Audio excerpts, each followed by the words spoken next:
Greetings, ladies and gentlemen, CCX here. Welcome back to more Bayonetta 2. In the last episode, we end up defeating the Infernal Ruler, and now in this episode, we're going to head to the Lumen Sage. Another LP.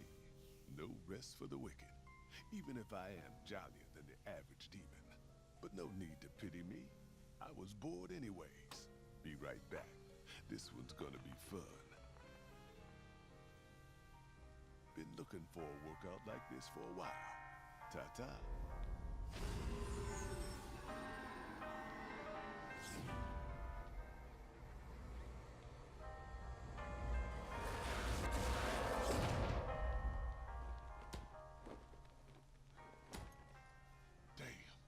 Some of these fools are really about that life.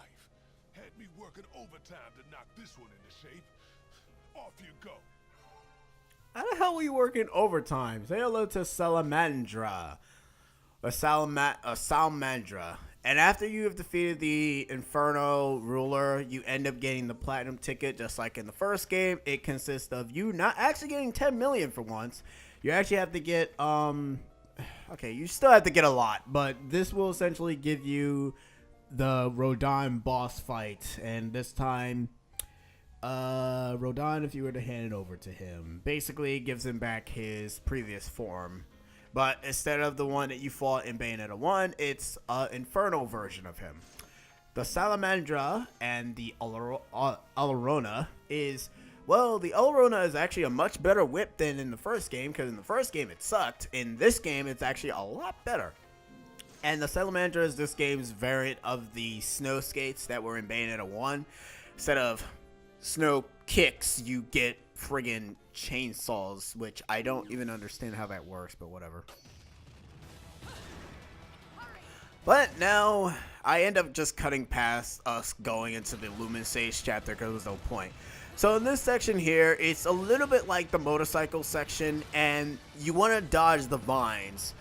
Meanwhile, as you're progressing, your Umbra climax mode will get, your magic meter will go, will keep refilling.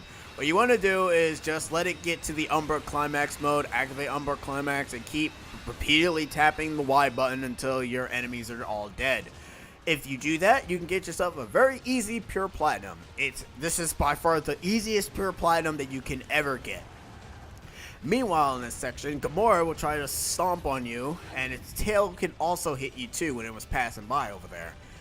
So, right around this section here, it's going to actually try to stop you, but you can be able to dodge that very easily. There is no infinite witch time, so there's no limited witch time at all. It just shows the witch time and it just keeps going. But relatively enough, this section here is scripted, so you don't have to really worry too much. I have never really fallen to my death. I'm not sure if you can, but if you could, then, well, I guess there's that. This section here is going to be more pains coming in.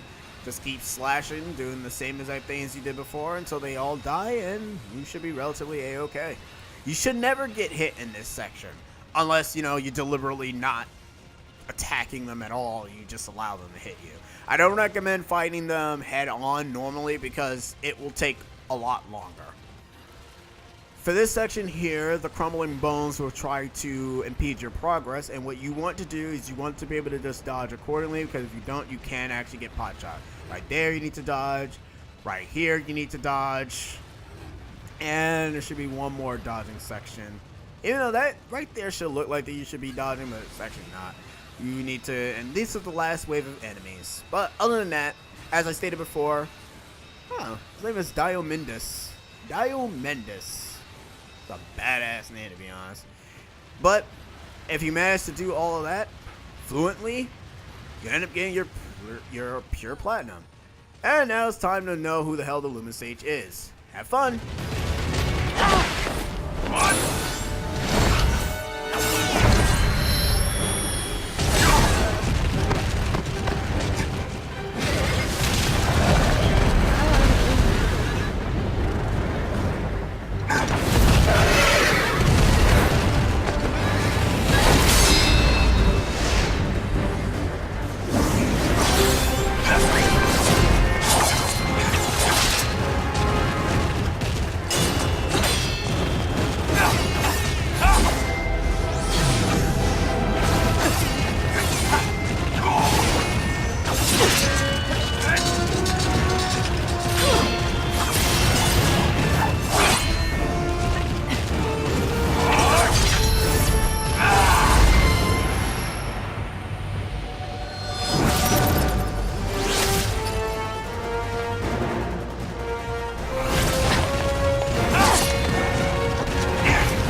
This will cost you your life, witch! So you're saying diplomacy has failed, then?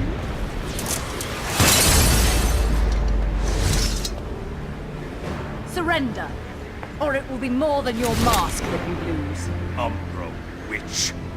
Or shall I call you Bayonetta? That seems to be what people call me these days. Very well then, Bayonetta. You shall be the first Umbro witch to die at my hand.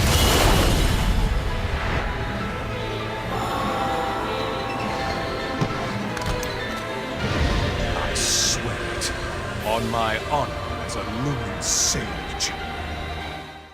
Oh my god, the Lumen Sage was Baldur all along? You mean that cutscene flashback was actually telling the to be honest, everybody already knew who the hell he was when they first played this game and when they first saw the Lumen Sage. But the thing about this boss fight is that it brings back the sexy music of You May Call Me Father. Oh, I love this fucking theme. It's so wonderful. Anyways, Baldur actually fights a little bit different, unlike his Bayonetta 1 counterpart, obviously. But he fights almost the same exact way as you previously fought him before. Like, he will block you in a counterattack. If you try to combo him twice, just like normally in Kingdom Hearts 2, when you actually try to combo an enemy, they will retaliate. But other than that, his attacks are really easy to dodge, even though I kind of do get my ass kicked a lot. He still has this time ability. And this is, funny enough, this shows Baldur in his full strength. But something is questioning upon you guys. You guys are probably wondering. Why doesn't he not fight the way how he fought in Bayonetta 1? You may wonder. Well, that's a bit of a spoiler, so that I won't say. But everything else is pretty much fair game. But this fight, I have to say, it's not as epic as it was in Bayonetta 1, but I really love the fact that it's a father and daughter fighting. That's exactly what it is. And that's kind of my reason as to why I like this fight. And I like this section here. This transition right here is just awesome. Like, I wish they went over the top a little bit more, but I'm fine for what this fight is worth, that they bring back this theme specifically. And then it's just so great. It's like, it's a bit of a nod, it's a bit of a little bit of a saying, like, you guys love the soundtrack in Bayonetta 1. Well, how about we give you back a soundtrack that you guys all remember and how epic it was to fight Baldur for the first time. And it's like, oh, God, I just love it so much. It's just so good. I just love this fight. Like, this fight specifically, I really, really like. I always usually just always go back to this fight. But, relatively enough, though, you guys are probably wondering, why is Baldur going after Loki so much? Well, to be honest, the main reason as to why he's going after Loki is more because of the fact that he thinks that Loki that you saw in the past is the Loki in the present. So he's being vengeful and trying to avenge his wife's death, which makes sense.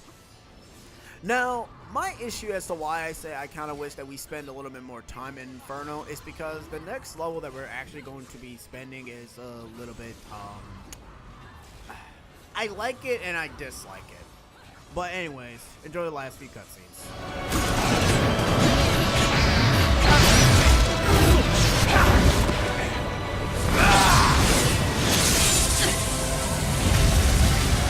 Not be forgiven. He will never be forgiven! My soul is a lumen. He will draw his last breath before me!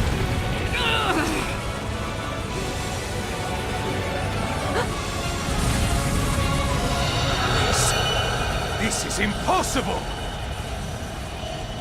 Little one?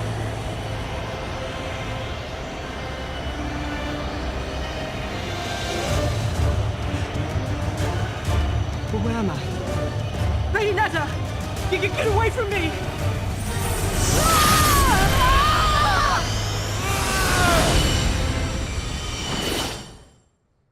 Aw, snap, son. By the way, what I actually also like about this battle is that I got platinum the second time, just like in the first game. Anyways, whatever. That is the end of that beautiful fight. But now, in the next episode, we're actually going to be heading back into the past. Yeah, you guys probably wondering, what the hell are you talking about?